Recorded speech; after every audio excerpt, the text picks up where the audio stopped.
ঈসা আলাইহিস সালামকে সেই নির্দেশটা হচ্ছে আকিমুদ্দিন, আমার দিন কায়েম করো, মতানৈক্য করবে না।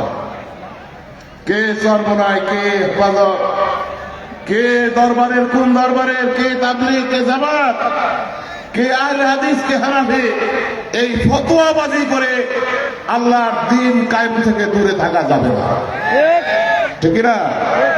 আল্লাহর দিন যদি কায়েম না হয়, এই জমিনে আল্লাহর দিন কায়েম করা নফল না ফরজ?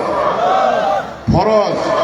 আর আকিমুস সালাত যে আল্লাহ বলেছেন নামাজ ফরজ, নামাজ কায়েম করো। আর আকিমুদ্দিন দিয়ে তাকিদ দিয়ে বলা হয়েছে অবশ্যই দিন কায়েম করে, এটা ফরজ।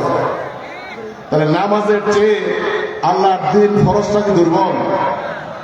নামাজ ফরজ মনে করি, আল্লাহর আইন সমাজের প্রতিষ্ঠিত হোক এটা মনে করি না। যারা এটা মনে করি না তারা কি ভালো কাজটা করি? কোরআন মানে আল্লাহর দিন কায়েম করা ফরজ, কোরআনের আইন প্রতিষ্ঠিত করা ফরজ, এ কথা কারা কারা মনে করে?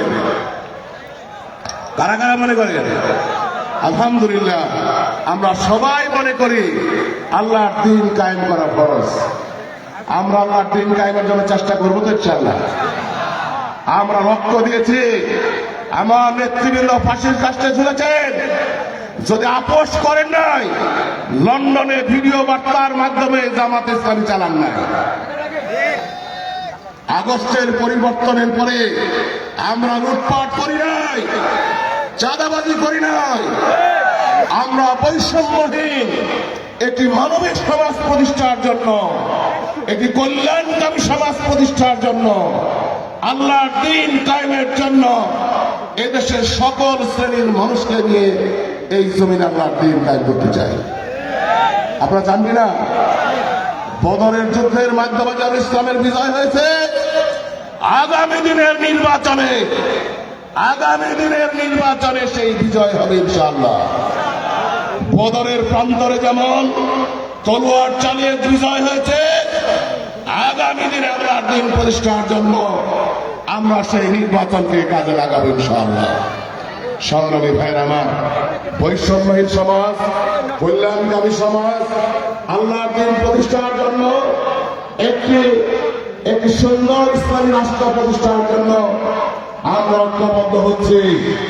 এদেশের সকল ইসলামী দল, সকল পথের মানুষ, হেফাজত, সর্বরাই এবং ওই যে বিভিন্ন দরবার, খেলাফত মজলিস, জামাত ইসলামী, তাকলিগ, কাউমি, আলিয়া, সকল ঐক্যবদ্ধ হয়ে আল্লাহর দিন কায়েম করতে হবে।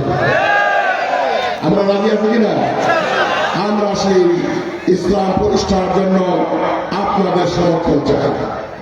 ইফতার মাহফিলের মাধ্যমে এই রমজান মাসে যেরকম বদরের যুদ্ধ হয়েছিল, এই রমজান মাসে মক্কা বিজয় হয়েছিল, আমরা সেই বিজয়ের জন্য আগামী দিনে আপনাদের প্রস্তুতি গ্রহণ করার জন্য আহ্বান করছি, অনুরোধ করছি।